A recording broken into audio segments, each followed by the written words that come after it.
নোয়াখালীর হাতিয়া উপজেলা এখন যেন এক পানির রাজ্য, চারিদিক পানিবন্দী। নিঝুম দ্বীপ সহ পুরো হাতিয়া দ্বীপ বিচ্ছিন্ন সারা দেশ থেকে। নৌ চলাচল বন্ধ, মোবাইল নেটওয়ার্ক ভেঙে পড়েছে, কোথাও কোনো সাহায্যের নাগাল নেই। মানুষ যেন দ্বীপে আটকা পড়ে আছে প্রাণহীন অপেক্ষা। স্থানীয়রা জানান, দ্বীপের প্রায় 15,000 মানুষ পানিবন্দী হয়ে পড়েছেন। জোয়ারে নতুন এলাকা প্লাবিত হয়ে পানিবন্দীর সংখ্যা আরও বাড়বে। নদীর পানি তো হু হু করে ঢুকছে বসত বাড়িতে।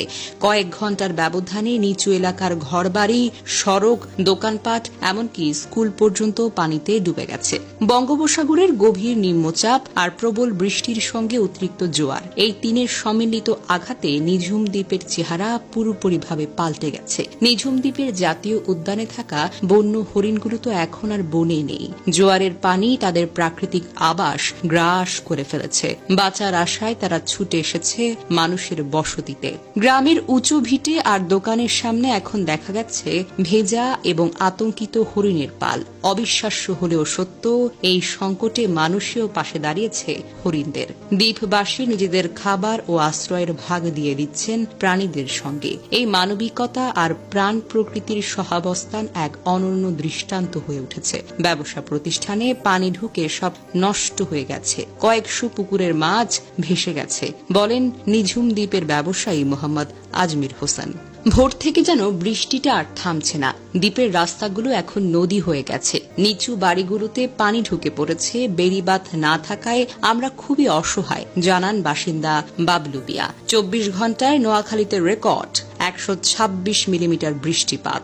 আঘাত হানতে পারে আরও বড় জলোচ্ছ্বাস।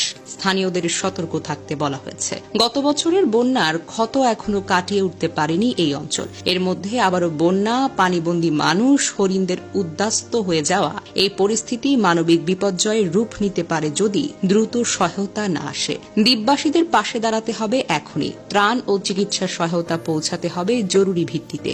দুর্যোগ মোকাবেলায় দীর্ঘমেয়াদী পরিকল্পনা দরকার, নয়তো এমন নিঝুম দ্বীপ একদিন সত্যি হারিয়ে যাবে। আবহাওয়া অধিদপ্তরের পূর্বাভাস অনুযায়ী উত্তর পশ্চিম বঙ্গোপসাগরে ও সংলগ্ন এলাকায় অবস্থানরত সুস্পষ্ট লঘুচাপটি আরও ঘনীভূত হয়ে একই এলাকার নিম্নচাপে পরিণত হয়েছে।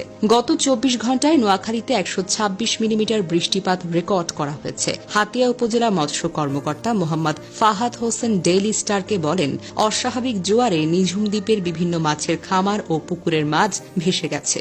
নির্দিষ্ট সংখ্যা খোঁজ নিয়ে শুক্রবার জানানো হবে।